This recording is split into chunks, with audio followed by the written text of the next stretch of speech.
Assalamualaikum, apa kabar anak-anak? Alhamdulillah. Jadi hari ini kita memasuki pembelajaran pada bab 11, yaitu tentang ibadah puasa dan membentuk pribadi yang bertakwa. Nah, di sini ada pengertian puasa, yaitu puasa merupakan rukun Islam yang keempat. Puasa berasal dari kata saumu, yang artinya menahan diri dari segala sesuatu, seperti menahan makan, minum, nafsu, dan menahan berbicara yang tidak bermanfaat. Menurut istilah, yaitu menahan diri dari segala sesuatu yang membatalkannya, mulai dari terbit fajar sampai terbenamnya matahari dengan niat dan beberapa syarat tertentu. Nah, jadi puasa itu tidak hanya menahan lapar dan haus, tetapi juga menahan emosi dan melatih diri untuk selalu sabar dan berbuat yang baik saja. Di sini ada macam-macam puasa. Yang pertama ada puasa wajib. Puasa wajib adalah puasa yang harus dilaksanakan oleh setiap umat Islam yang sudah balik dan apabila ditinggalkan akan mendapat dosa. Adapun macam-macam puasa wajib ada 4, yaitu yang pertama ada puasa Ramadan. Puasa Ramadan adalah puasa yang dilaksanakan di bulan Ramadan yang merupakan rukun Islam keempat. Puasa wajib ini diperintahkan pada tahun kedua Hijriah setelah Nabi Muhammad SAW hijrah ke Madinah. Dan hukumnya adalah fardu ain. Nah, jadi kita wajib melaksanakan puasa Ramadan ini bagi yang sudah balik. Yaitu ada syarat wajib puasa. Yang pertama, berakal. Nah, misalkan orang tuh berakal, jadi inya tuh diwajibkan untuk berpuasa, kecuali yang belum berakal, karena dia belum bisa membedakan mana yang baik dan mana yang tidak. Yang kedua, yaitu sudah balik. Yang ketiga, mampu berpuasa. Jadi misalkan orang itu tidak mampu, misalkan ada orang yang sudah tua, jadi dia tidak diwajibkan lagi untuk melaksanakan puasa wajib ini. Syarat sahnya puasa. Yang pertama, tentunya harus beragama Islam.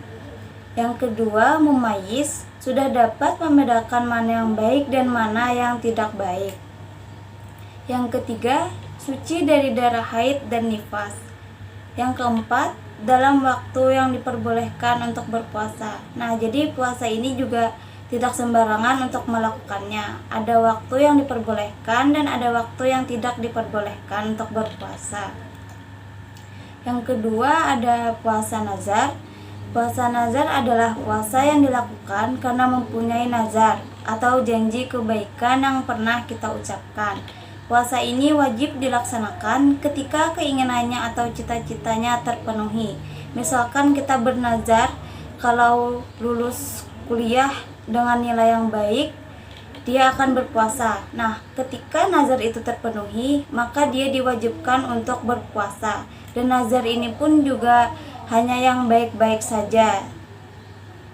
Yang ketiga ada puasa qada.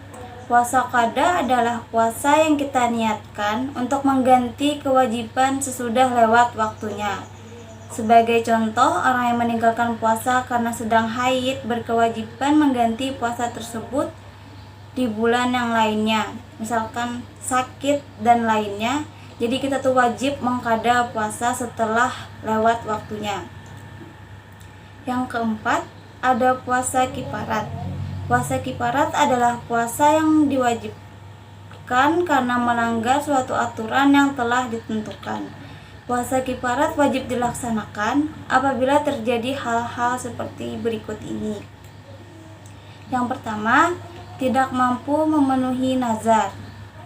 Yang kedua, berkumpul dengan istri pada siang hari di bulan Ramadan. Yang ketiga, membunuh secara tidak sengaja. Yang keempat, melakukan zihar kepada istrinya atau menyamakan istri dengan ibunya. Yang kelima, mencukur rambut ketika ihram. Yang keenam, berburu ketika ihram. Dan yang ketujuh, mengerjakan haji dan umrah dengan cara tamattu atau qiran. Yang kedua ada puasa sunnah. Selain kita diperintahkan untuk melaksanakan puasa wajib, kita juga dianjurkan untuk melaksanakan puasa sunnah. Berikut ada 3 puasa yang disunahkan untuk dilaksanakan. Yang pertama ada puasa Syawal. Puasa ini dilaksanakan sesudah tanggal 1 Syawal, jumlahnya ada 6 hari. Yang kedua ada puasa Arafah tanggal 9 Zulhijjah. Puasa ini dilaksanakan ketika orang yang melakukan ibadah haji sedang wukuf di padang Arafah, sedangkan orang yang menunaikan ibadah haji tersebut tidak disunahkan untuk melaksanakan puasa ini. Nah, misalkan orang yang sedang melaksanakan ibadah haji itu sedang wukuf di padang Arafah, kita tuh baik gitu nah untuk melaksanakan puasa sunnah Arafah nih. Tetapi orang yang sedang berhaji di sana tidak disunahkan untuk melakukannya. Yang ketiga, puasa hari Senin dan Kamis. Puasa hari Senin dan Kamis adalah puasa yang sunnah dilaksanakan pada hari Senin dan Kamis. Selanjutnya ada waktu yang diharamkan untuk berpuasa. Yang pertama ada hari raya Idul Fitri dan Idul Adha. Yang kedua hari tasyrik, yaitu tanggal 11, 12, dan 13 Zulhijjah. Yang ketiga, hari yang diragukan apakah sudah tanggal 1 Ramadan atau belum. Nah, misalkan kita tuh ragu sudah masuk waktu berpuasa atau tidak, jadi lebih baik kita tidak berpuasa karena itu waktu yang diharamkan untuk berpuasa. Lanjut ada hikmah berpuasa. Yang pertama, meningkatkan iman dan takwa serta mendorong seseorang untuk rajin bersyukur kepada Allah. Ini tuh merupakan tujuan utama orang yang berpuasa. Yang kedua, menumbuhkan rasa solidaritas terhadap sesama, terutama kasih sayang terhadap fakir miskin. Dengan berpuasa, kita tuh bisa merasakan bagaimana orang yang sedang kelaparan di luar sana, yang tidak mempunyai makanan, tidak punya uang, yang hidup di jalan. Yang ketiga, melatih dan mendidik kesabaran dalam kehidupan sehari-hari. Jadi hikmah berpuasa itu juga melatih kesabaran dalam diri kita, meninggalkan hal-hal yang tidak baik. Yang keempat, dapat mengendalikan hawa nafsunya dari makan dan minum dan segala hal yang membatalkan puasa. Misalkan seperti marah-marah. Nah, itu kan tidak baik dilakukan ketika berpuasa karena itu akan membuang energi kita.